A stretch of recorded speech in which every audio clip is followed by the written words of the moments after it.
Dottor Rigobello, io direi se Carmelo, scusate, è meglio che appunto...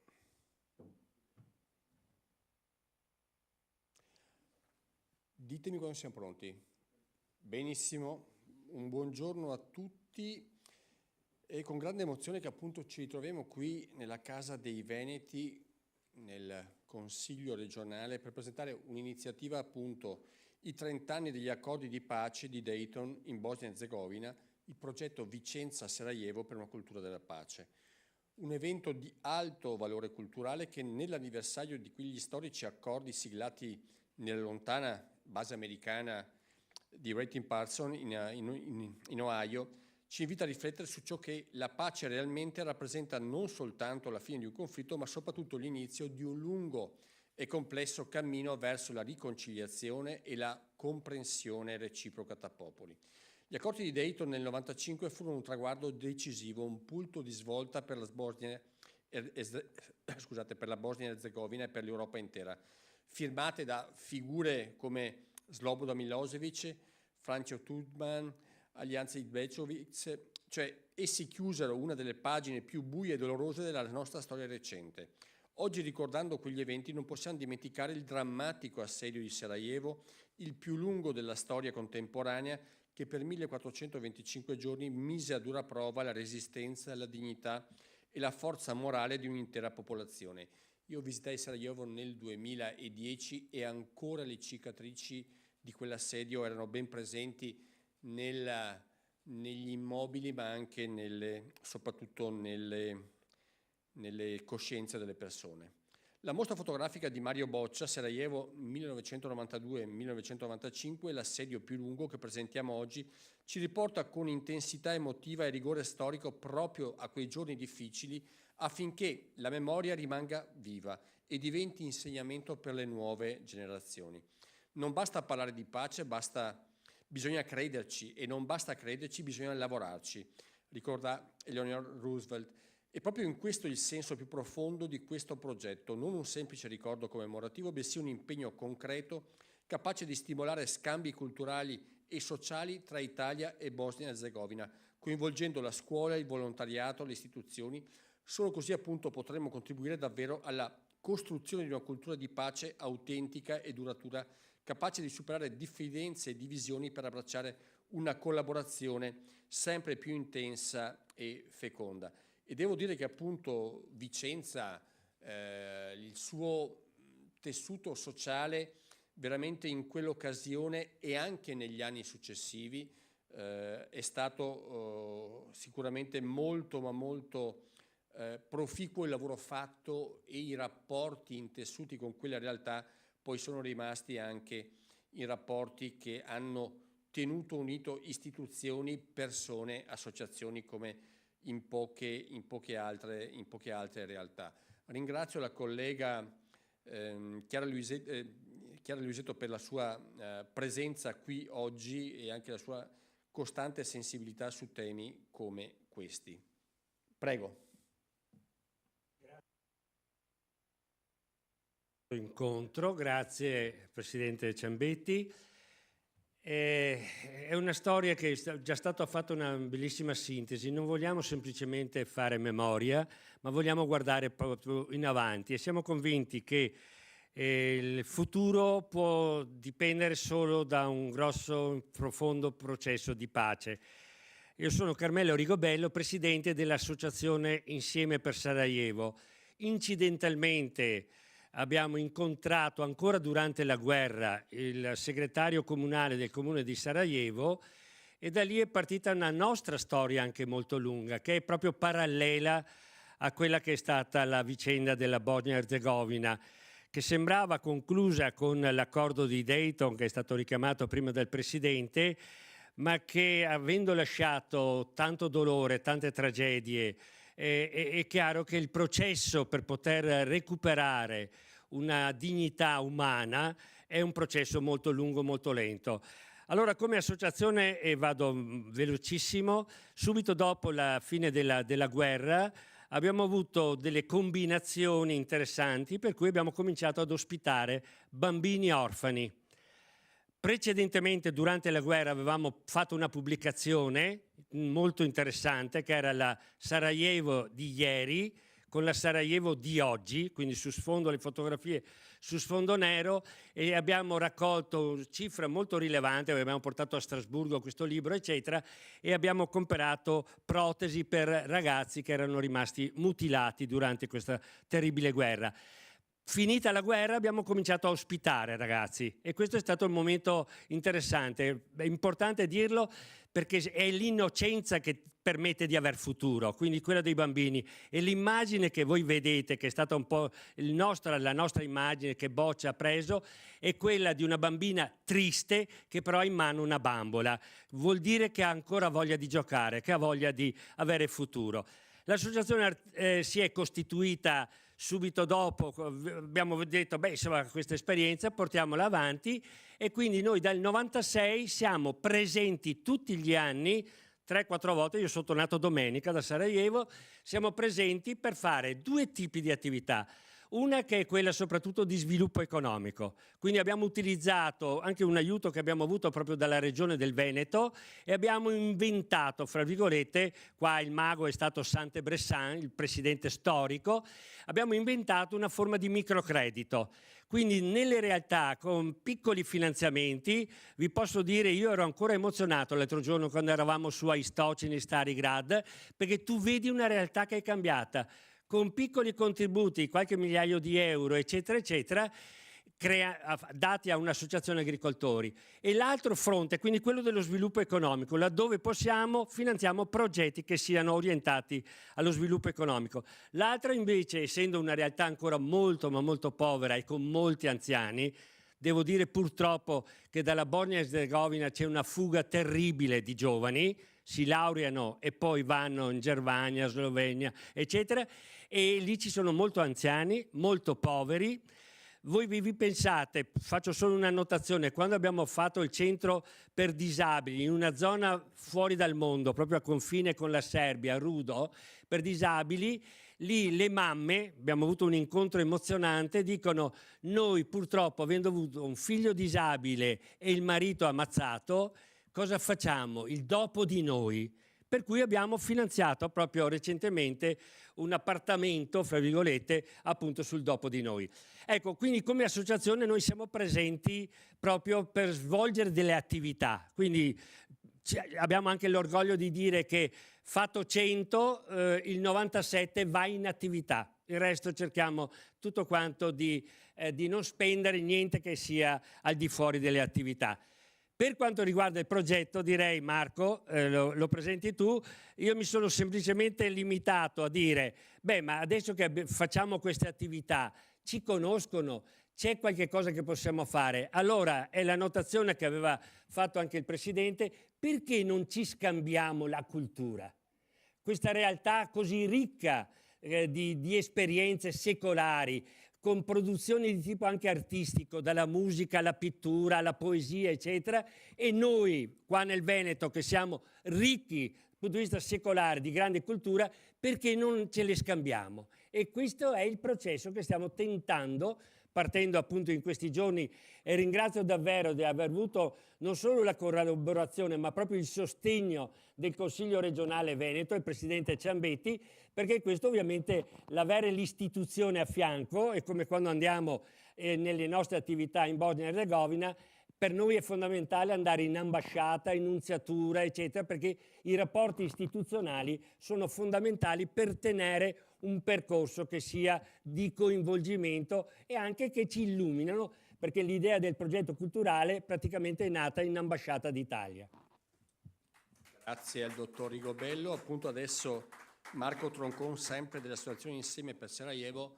Tra l'altro posso anche ricordare altri amici che mi hanno sempre aggiornato su questo, il già citato Sante Bressan o Franco Pepe, che appunto hanno speso energie e tempo per questa associazione, o anche Gianni Rigoni Stern, che sta facendo un progetto di recupero di un'area rurale e di allevamento, diciamo così, bovini, che sta dando dei risultati, creando un minimo di indotto in realtà che appunto nulla hanno in questo momento. Prego al dottor Troncon. Allora intanto grazie Presidente, grazie a chi sta ad ascoltarci. Allora, no, è già premuto, lo alzo un attimo. Allora, a parte, a seguito di quello che diceva Carmelo Rigobello, è evidente che il progetto è nato per riuscire a creare delle connessioni che andassero a... Cambiamo perché non si sente. Questo si sente meglio, Sì, grazie. Allora, l'obiettivo era quello di creare delle connessioni che sul piano culturale o sul piano degli stimoli portasse a riflettere sul tema della pace, sul tema delle relazioni internazionali, sulle opportunità che lo scambio culturale può dare per lo sviluppo e per vivere meglio complessivamente. L'iniziativa CLU su cui si è costruito intorno dell'altro è la mostra fotografica di Mario Boccia, di cui parlava il Presidente e che la Regione Veneto il Consiglio regionale del Veneto ha deciso di sostenere.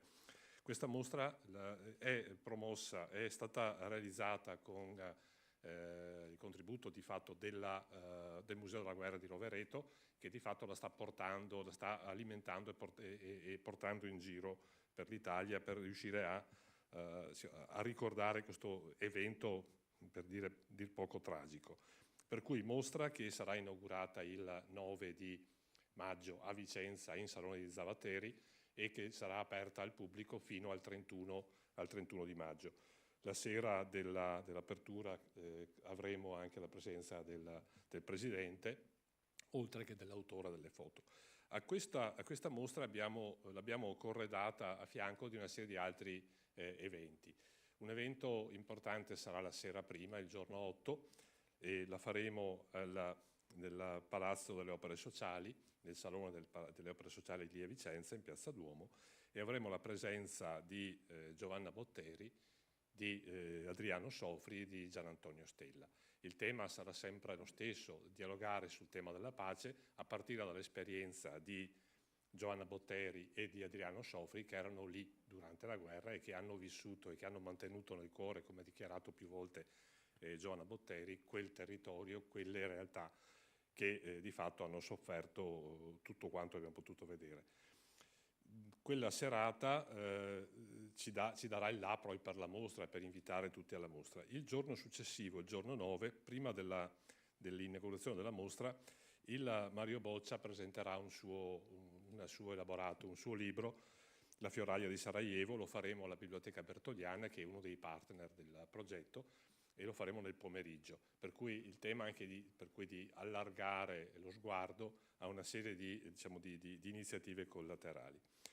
Il sabato sarà una giornata molto particolare, perché la mattina la dedicheremo presso l'Istituto Rezzara a mettere insieme, a mettere intorno a un tavolo il maggior numero di associazioni che operano sul tema della rotta balcanica, sul tema di quell'area, per confrontarci sull'esperienza, per confrontarci sulle opportunità che possiamo avere lavorando magari insieme o comunque alimentando delle iniziative, delle buone pratiche per riuscire a essere più efficaci, dare più riscontro al lavoro, dare più riscontro ai lavori e agli sforzi che vengono fatti da tutti. L'incontro sarà coordinato da Elisa Santucci e qui un grazie particolare alla Fondazione, all'Istituto Rezzara, che ci ospita e che ci sta dando una mano su questo. Andremo poi alla sera, dove avremo una serata al Teatro Astra e dove inizialmente Carlo Presotto e Paola Rossi ci allieteranno con un aperitivo teatrale, Fiori Rossi sulla pelle, un insieme di reading e di video realizzati direttamente a Sarajevo in un periodo subito successivo alla guerra, e che ci racconterà una situazione vissuta direttamente e personalmente da loro, per arrivare poi a uno spettacolo alle 21, sempre al Teatro Astra, uno spettacolo di Roberta Biagiarelli, Pazzi Sniper, che comunque è abbastanza tosto sul tema di quella realtà, di cosa è successo in quel periodo. È un programma importante, è un programma abbastanza compiuto, ci impegnerà per 3 giorni in modo significativo e dovrebbe essere il là a un'iniziativa che vuole ripetersi prossimamente, che vorrebbe creare delle connessioni per riuscire a fare degli scambi culturali tra quel territorio e i nostri territori. L'obiettivo è di riuscire a connetterci, comunque a riconoscerci come soggetti che possono operare insieme e possono avere degli obiettivi comuni. Io mi fermerei qui, lascerei la parola a Nina Zanotelli della Piccionaia, che è un partner importante del progetto. Prego.